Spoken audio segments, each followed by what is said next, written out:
Eh bien, bonjour ou bonsoir à chacun et à chacune selon votre horaire. Aujourd'hui, dans cette vidéo, nous allons voir comment utiliser Samba pour mettre en place un service de partage de fichiers. Dans là, je suis un système Linux, plus précisément Ubuntu. Nous allons commencer par installer le nécessaire avec cette commande.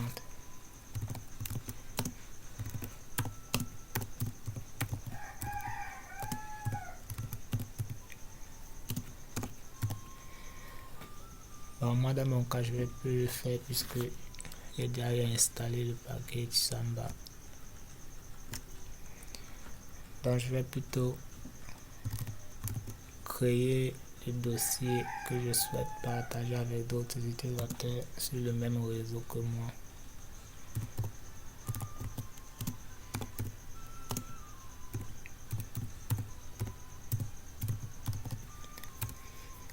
Ok, mon dossier a été créé, je peux vérifier avec. On voit bien qu'on a notre dossier. Je vais maintenant créer le groupe pour les utilisateurs qui seront autorisés à accéder au dossier partagé.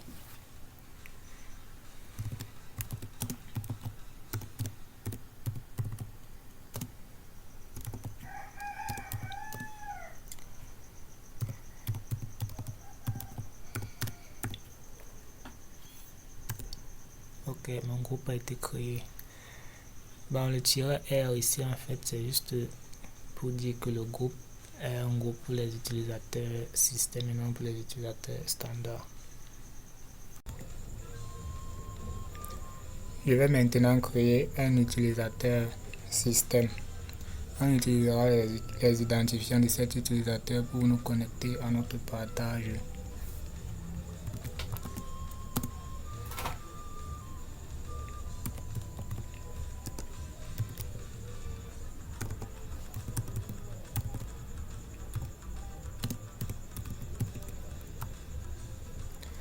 Dans mon utilisateur système est créé. Je crée ici un utilisateur système parce que je ne veux pas qu'un répertoire personnel soit défini pour cet utilisateur. Et je veux pas également qu'il ait des shells pour se connecter de façon interactive à mon système. Et c'est aussi plus sécurisé de le faire de cette manière. À présent, je vais ajouter cet utilisateur à mon groupe.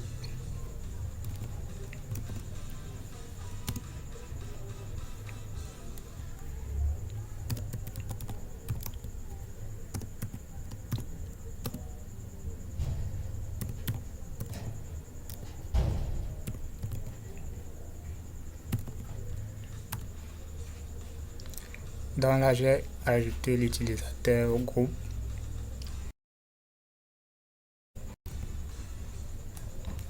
Je vais maintenant définir le groupe que j'ai créé comme groupe propriétaire de mon partage et l'utilisateur que j'ai créé comme utilisateur propriétaire de mon partage.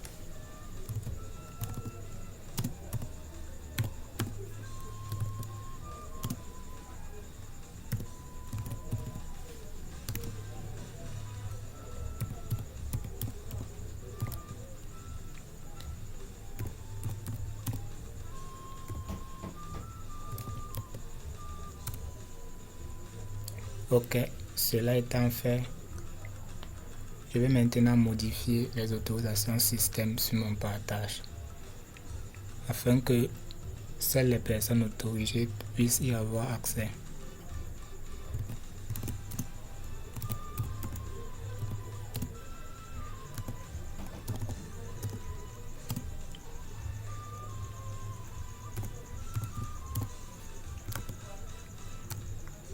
Donc ici, le premier chiffre, c'est-à-dire le 2, permet de spécifier en fait tous les éléments qui seront ultérieurement créés à l'intérieur de ce partage vont par défaut être placés dans le groupe que nous avons créé, dans le groupe du dossier parent.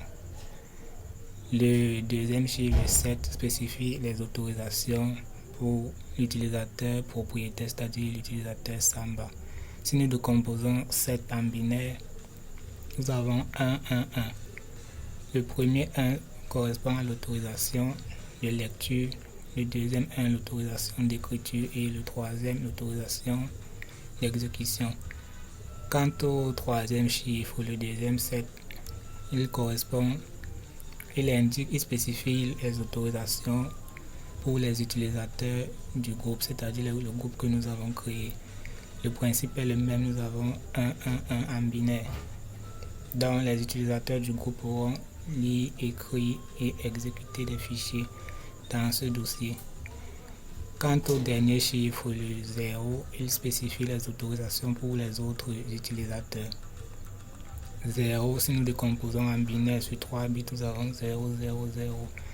Dans l'autorisation de lecture, il n'y a pas d'autorisation pour la lecture, ni d'autorisation pour l'écriture, ni d'autorisation pour l'exécution. Maintenant que ceci est clarifié, nous allons passer à la suite. Je vais attribuer un mot de passe à l'utilisateur Samba que j'ai créé et c'est avec ce mot de passe qu'il se connectera au partage.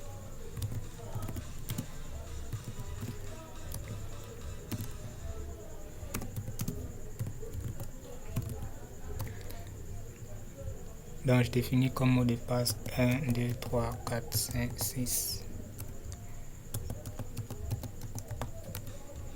OK. Cela étant fait, je vais maintenant répertorier mon partage dans le fichier de configuration de Samba.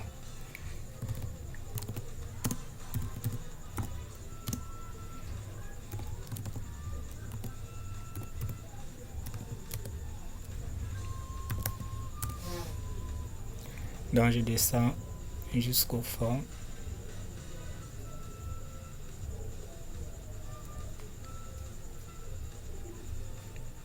Vous voyez là, je l'avais déjà fait. Donc je vais reprendre.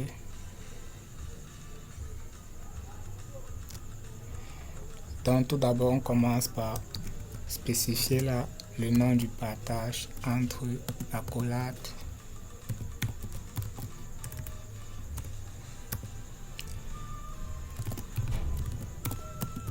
Puis j'ai défini une première directive qui sert en quelque sorte de description pour mon partage.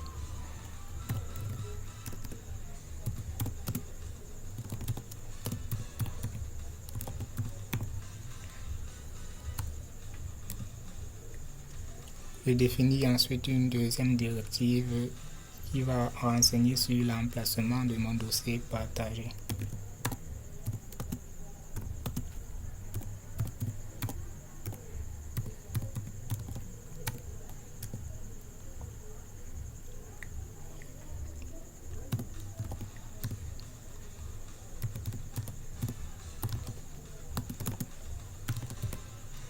La directive browsable égale à yes autorise la navigation à l'intérieur de mon dossier partagé, c'est-à-dire les utilisateurs qui ont accès à ce dossier pourront naviguer, parcourir des sous-dossiers.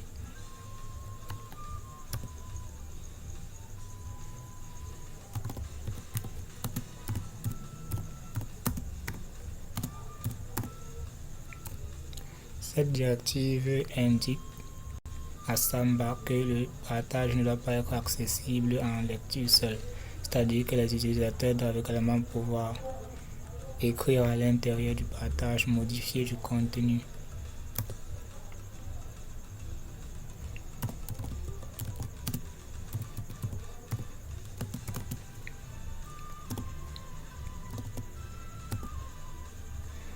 Cette directive-ci permet d'indiquer à Samba que tous les fichiers qui seront créés dans ce partage vont hériter de cette autorisation-ci par défaut.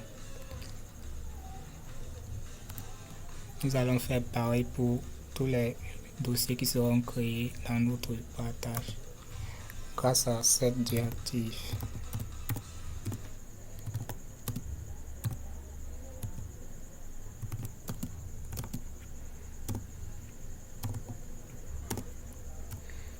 Alors le principe est le même que pour les autorisations système. Donc on décompose le 6 par exemple en binaire pour avoir les autorisations de lecture, d'écriture et d'exécution. Dans celui de composant 6, nous avons 110. Ça veut dire par exemple que l'utilisateur propriétaire pourra par défaut lire, écrire mais pas exécuter. Ceci concernant les fichiers. Quant au 0, le 0 devant, il n'a pas de signification particulière, mais nous le laissons pour des raisons syntaxiques.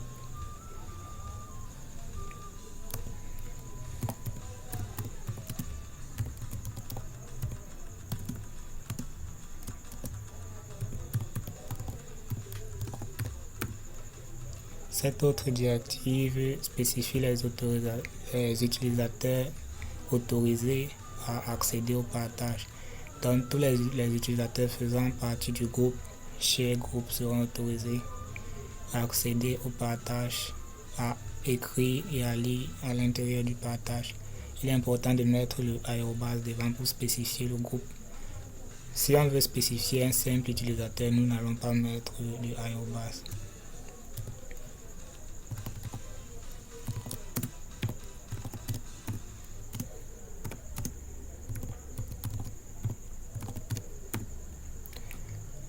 Cette dernière directive force tous les fichiers et dossiers qui seront créés à l'intérieur de notre partage à appartenir à notre groupe Share Group. Donc une fois tout ceci étant fait, nous allons enregistrer le fichier CTRL-O et quitter avec CTRL-X. Toutes les configurations ont été faites. Nous allons redémarrer le service Samba pour la prise en compte de ces modifications.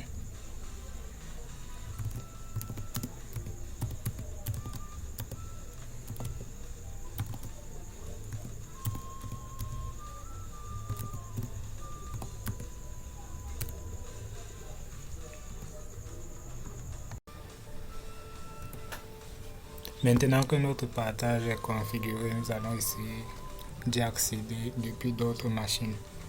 Avant cela, nous prenons d'abord connaissance de l'adresse IP de notre serveur Samba sur la machine Ubuntu.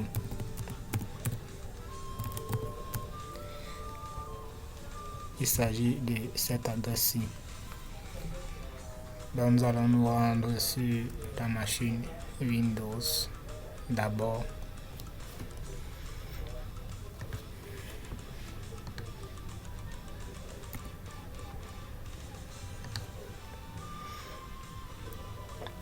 Nous sommes sur notre machine Windows. On va d'abord faire un petit test de connectivité pour s'assurer que les deux machines communiquent bien. Bon, j'ai déjà eu à paramétrer l'adressage sur les différentes machines.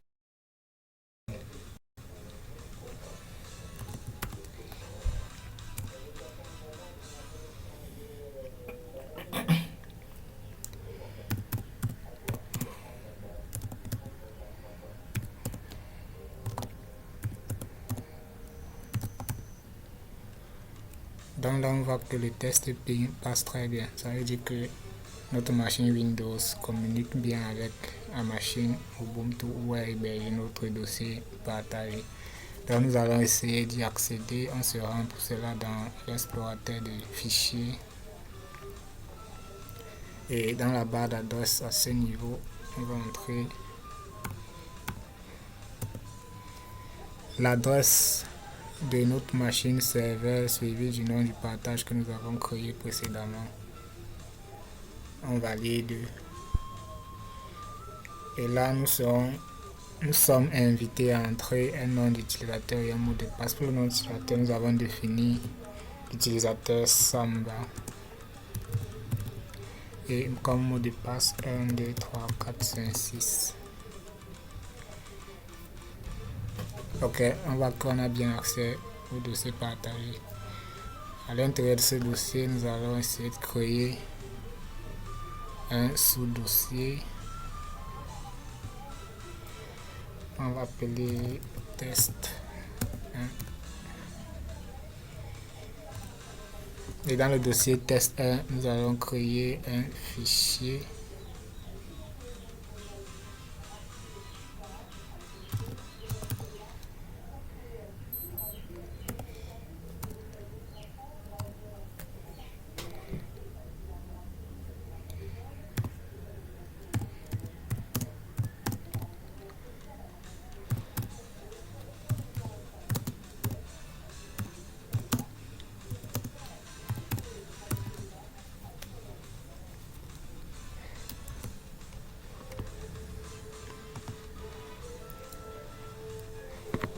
Maintenant, on va essayer de se rendre sur la machine Ubuntu pour vérifier que tout ce qu'on vient de faire ici a bien été répercuté sur notre serveur.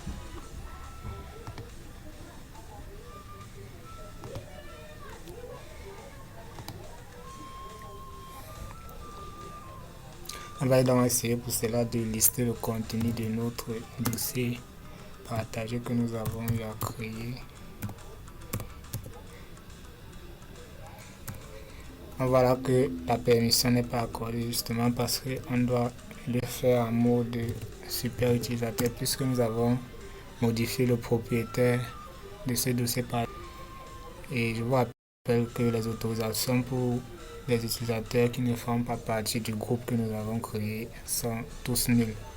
Aucune autorisation d'écriture, de lecture ni d'exécution. Et notre utilisateur actuel justement ne fait pas partie de ce groupe. Donc on doit exécuter cette commande en mode super utilisateur.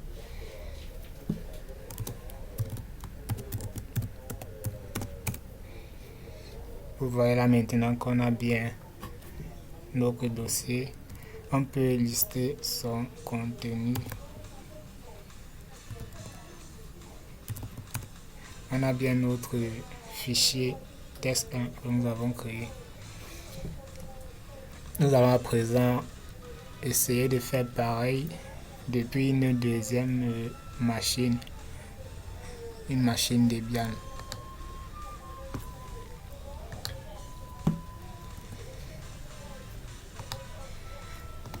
Avant toute chose, il faut installer ces paquets.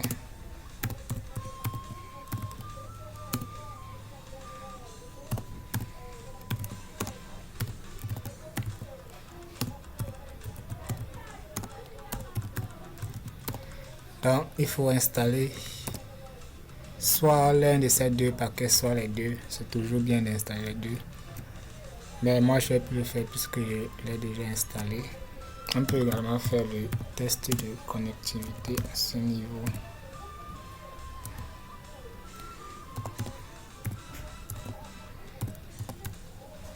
On voit que le test passe bien. Donc, on va essayer de monter le contenu de notre dossier partagé dans un dossier que nous allons créer sur cette machine localement. Donc, nous commençons par créer un dossier.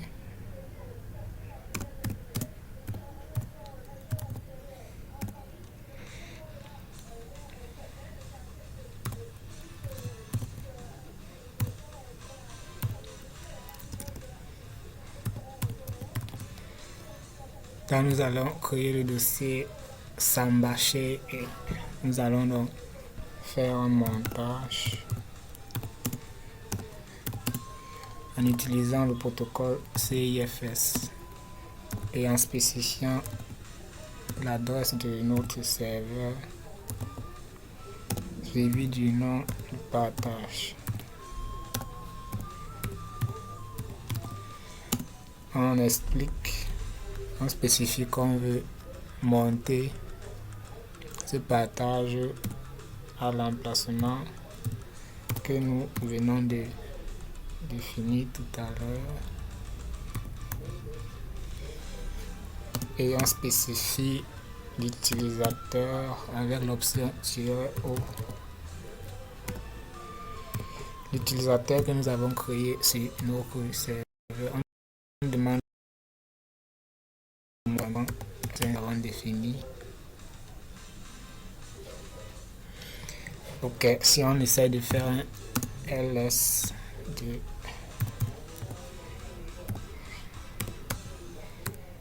on voit qu'on a bien notre dossier.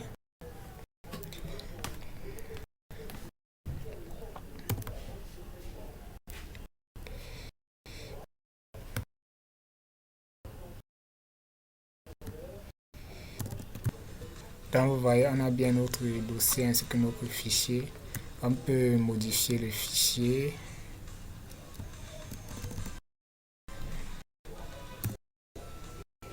Et enregistrer.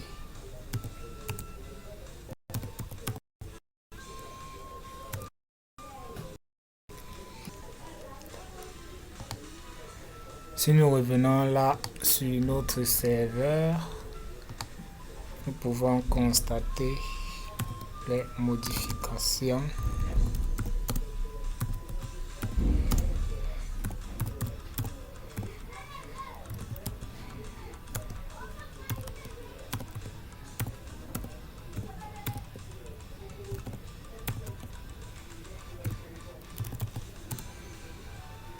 Donc, vous voyez que les modifications ont bien été répercutées. Donc, c'était tout pour cette vidéo.